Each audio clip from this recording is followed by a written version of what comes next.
This QDS video will demonstrate the edit element reconciliation to launch another control file with shared variables, test it out in CAPI, and then view the transferred data in the Warehouse Manager. We'll also take a look at how automatic variables are calculated and will be transferred to the second survey. Edit elements in QDS can be used for a variety of different reconciliations. With the Launch Another Control File option, either CAPI or ACASI can link to and open a second questionnaire based on a specified condition. Responses for all identifier variables specified under Options Interview and up to 10 additional variables can be shared from the first to the second control file. We're going to take a look at an example screener and destination core survey file that we have in the Design Studio to show how this can work. First, we'll take a look at the screener survey in the Design Studio. We're going to take a look at the options that we have set for it under Options, and then the first choice there, which is Interview, and then we're going to go to the Identifier Variables tab. And we'll see on that tab under Subject ID that we have a single identifier that is named Subject.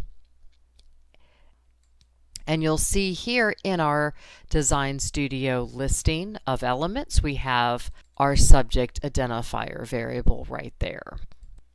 Next, we will take a look at the questions we have in our screener: gender, date of birth, state born, and racial group. And we also have 2 items asking respondents how they have been feeling in the past 2 weeks.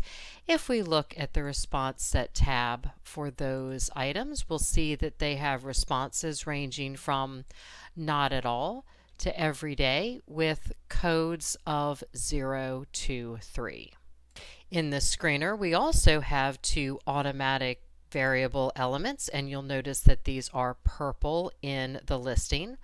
The first one we'll take a look at here on the Automatic Element tab. You'll see the variable name is score sum with the label sum of scores. The numeric calculation is score 1 plus score 2, and you can see the type of data to be stored is numeric calculation because the saved data will be a number. The second of these is also an automatic element, but the type of data to be stored is a string expression, and that's because text type data is going to be saved. And this is our eligibility status.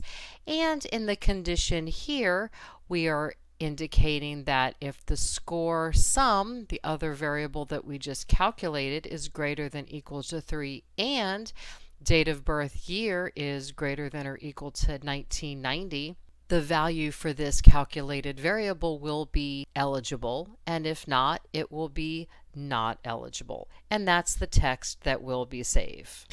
To learn more about functions you can use for creating automatic variables, be sure to see QDS Online Help.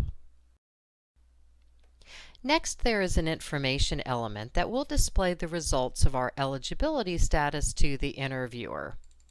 This is done with a substitution token, like is shown here. This will substitute in the saved value during the interview. Finally, we have our edit element with the Launch Another Control File resolution option.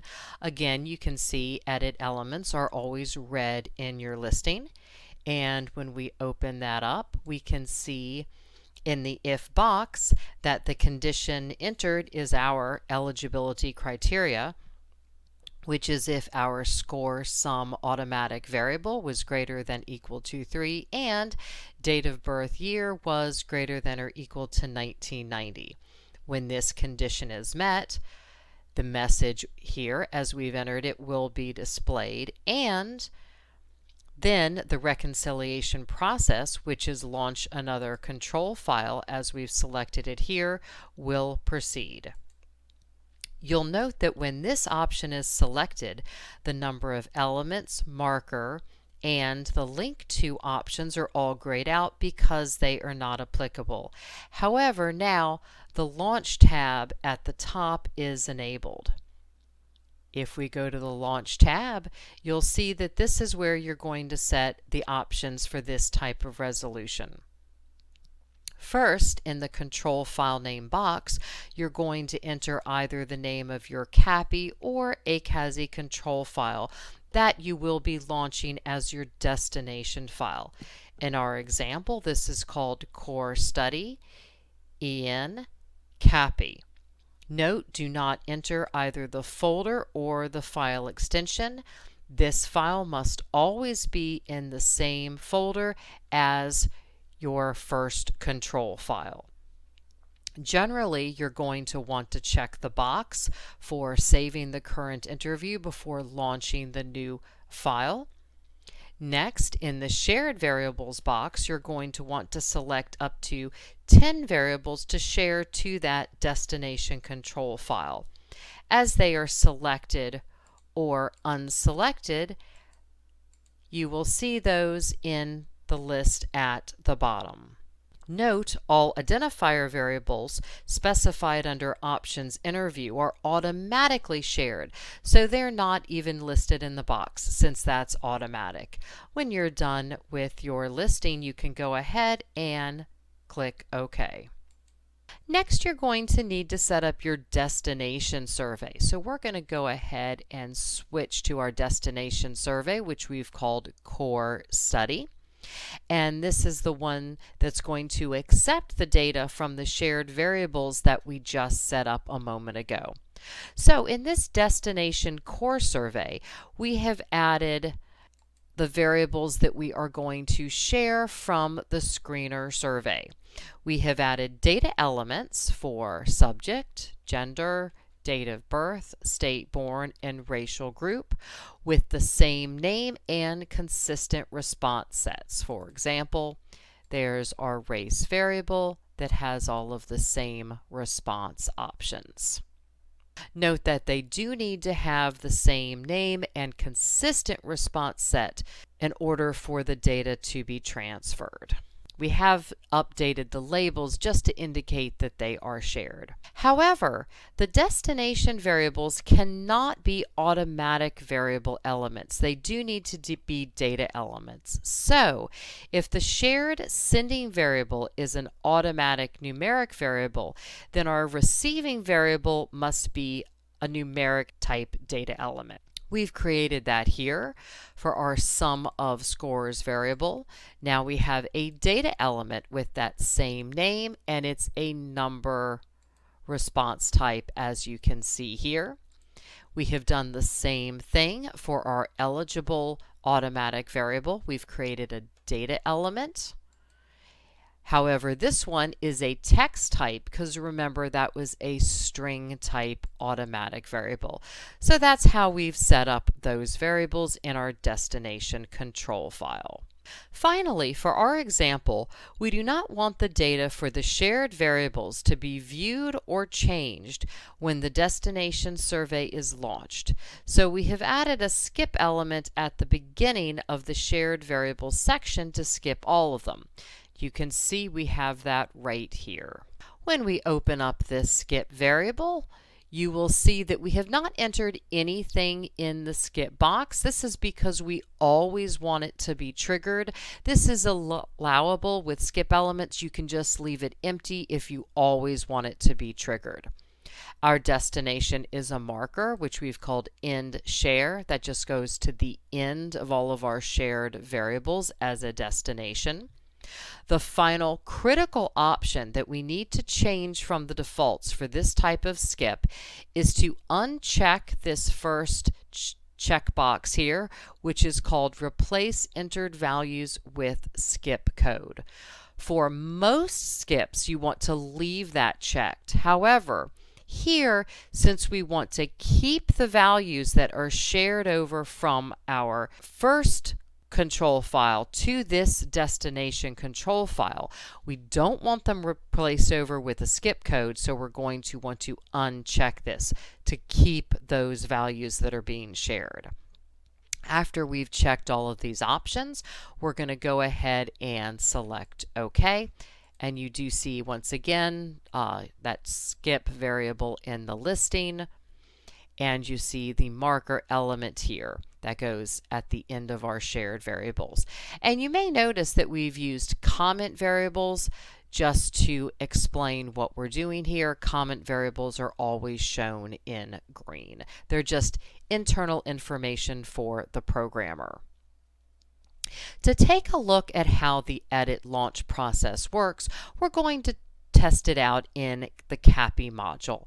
Note that the preview feature, which is often used for testing, does not support the edit launch feature, so we do need to test it out in CAPI.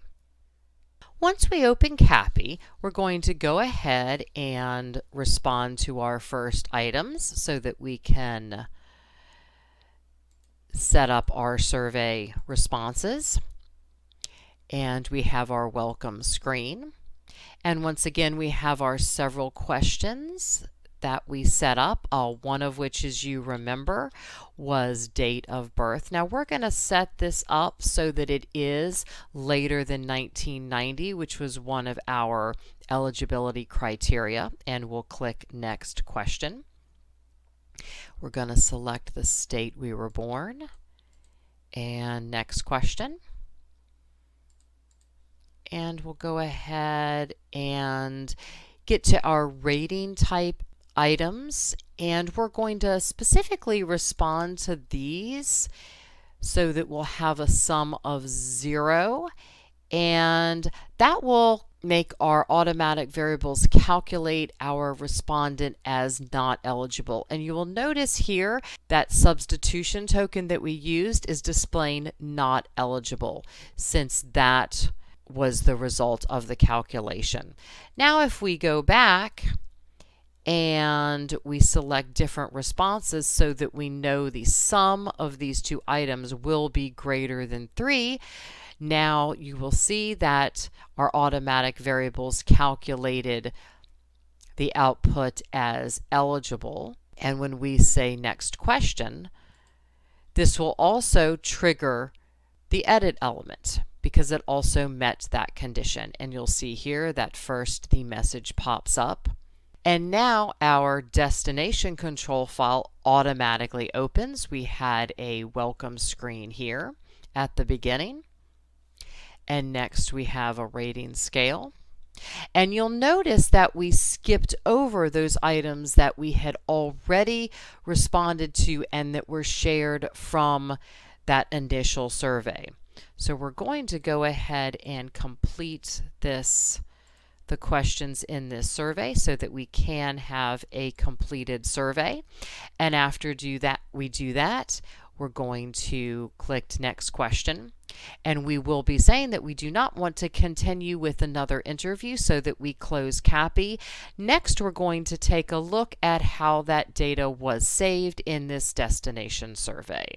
To take a look at how that data was transferred over and saved in our destination file, we're going to bring that data into the Warehouse Manager, which is what we have done here. And we're going to highlight that interview that we just completed, which was subject ID 2222, and we're going to go ahead and double click on that line to open it up. We're opening up a read-only copy of the data. After we open that up to see the data that was entered, we're going to switch to the Variables tab. And here we can see all of the information that we entered, as well as that information that was shared from the core survey. And you can see here the subject ID was shared over. That was our identifier. And you can see gender, date of birth, state, and race were also shared over, as well as those two automatic variables. And again, here in the destination survey, they are numeric and text type variables rather than automatic variables. To learn more about using the Warehouse Manager or automatic variables, substitution tokens, skip, or edit elements, see our QDS online help or other Design Studio videos.